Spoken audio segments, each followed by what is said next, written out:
ഈ കാറിൽ കയറി എന്താ കുഴപ്പം? കുഴപ്പമുണ്ട് മമ്മി. ഞാൻ എന്റെ കാറിൽ പോവും. ഇവർക്ക് വേണമെങ്കിൽ എന്റെ കാറിൽ വരാം. ഡ്രൈവർ, വണ്ടി എടുത്തു. ശരി വേണം.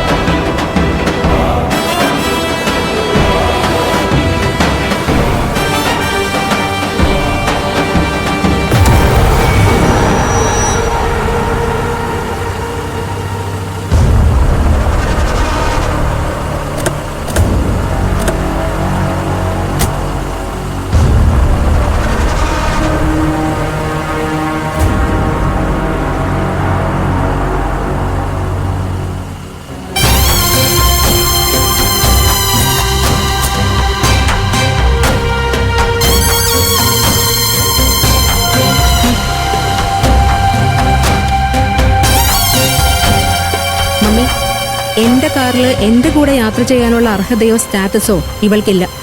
കണ്ടവർക്ക് കയറി നിറങ്ങാനുള്ളതല്ല എന്റെ വണ്ടി. അതുകൊണ്ട് അവളോട് ഇറങ്ങാൻ പറ.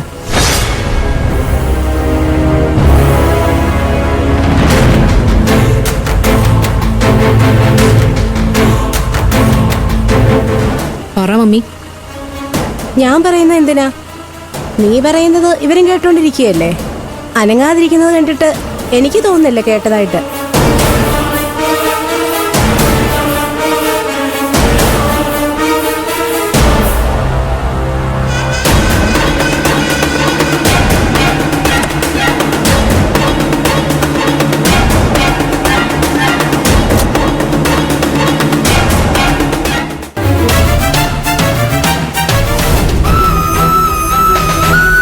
ചാരു ചേച്ചി, ഞാനും ഉണ്ട്.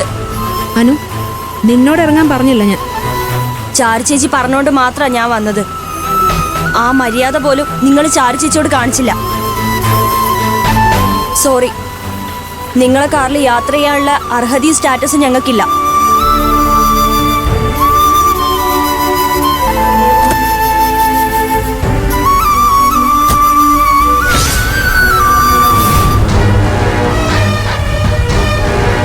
ചെറുതാണെങ്കിലും അവളുടെ അഹങ്കാരം കണ്ടില്ലേ?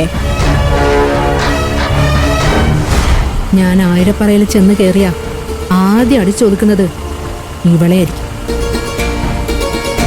ഡ്രൈവർ, വണ്ടി എടുക്കും. Yes madam.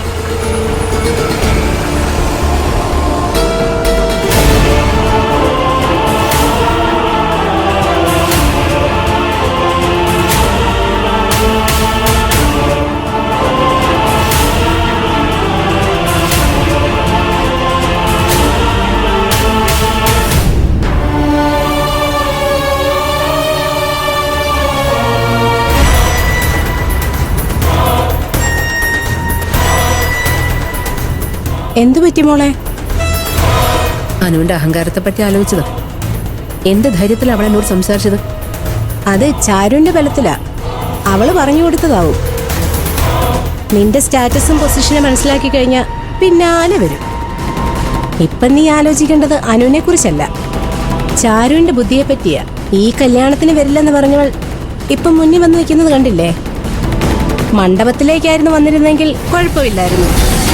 ഇതിപ്പം പുടവയുമായി എത്തിയതില്ല. എനിക്ക് സംശയം. അതാ മമ്മി എനിക്ക് മനസ്സിലാവാത്തത്.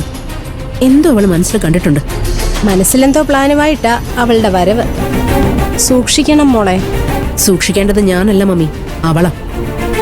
ചാരു എന്ത് പ്ലാൻ ചെയ്താലും എനിക്കൊരു പ്രശ്നമില്ല. മണ്ഡപത്തിലെത്തട്ടെ, കാണിച്ചു കൊടുക്കാം. കല്യാണത്തിന് വരണ്ടായിരുന്നു എന്ന് അവളെ കരഞ്ഞുകൊണ്ട് ആലോചിക്കും.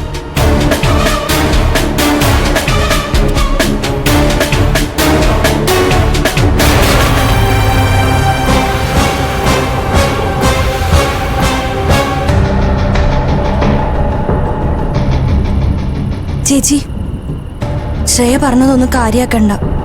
ഇങ്ങനെയൊക്കെ ഉണ്ടാവുമെന്ന് തോന്നിയിരുന്നു. അതുകൊണ്ടാണ് ഞാൻ വരുന്നില്ലെന്ന് പറഞ്ഞേ. ഞാൻ പോരാ നേരത്ത് ചേച്ചി കൂടെ വന്നതാ പ്രശ്നമായത്. മോളെ എങ്ങനെ ഒറ്റയ്ക്ക് വിടുന്ന് വിചാരിച്ചിട്ടാ ഞാനും കൂടെ വന്നത്. ചേച്ചി ഇൻസൾട്ട് ചെയ്യാൻ അവൾ അവസരം നോക്കിയിരിക്കുമായിരുന്നു. വിട്ടുകള മോളെ, ശ്രേയെ പറ്റി നമുക്കറിയാവുന്നല്ലേ. അതറിയാമായിരുന്നിട്ടും നമ്മൾ വന്ന് നാണം കെട്ടത് എന്തിനാ? എന്തൊരു അഹങ്കാരാ പെണ്ണിന്. അഹങ്കരിക്കട്ടെ മോളെ, ചേച്ചി ഇങ്ങനെ എല്ലാം വിട്ടുകൊടുക്കുന്നതാ കുഴപ്പം. എല്ലാം ശരിയാവും. ചേട്ടാ, ആ? പെട്ടെന്നൊന്ന് മണ്ഡപത്തിലെത്തണം. ആ കല്യാണപ്പെണ്ണ് എത്തുന്നതിന് മുൻപേ നമുക്ക് അവിടെ എത്തണം. ശരി മോളെ. ചേച്ചി എന്താ ഇങ്ങനെ? അവൾ അപമാനിച്ചിട്ട് വീണ്ടും ചെന്ന് മുന്നിൽ നിൽക്കാനാണോ? നിനക്കൊന്നും അറിയില്ല മോളെ, എല്ലാ സമയമാകുമ്പോ മനസ്സിലാവും.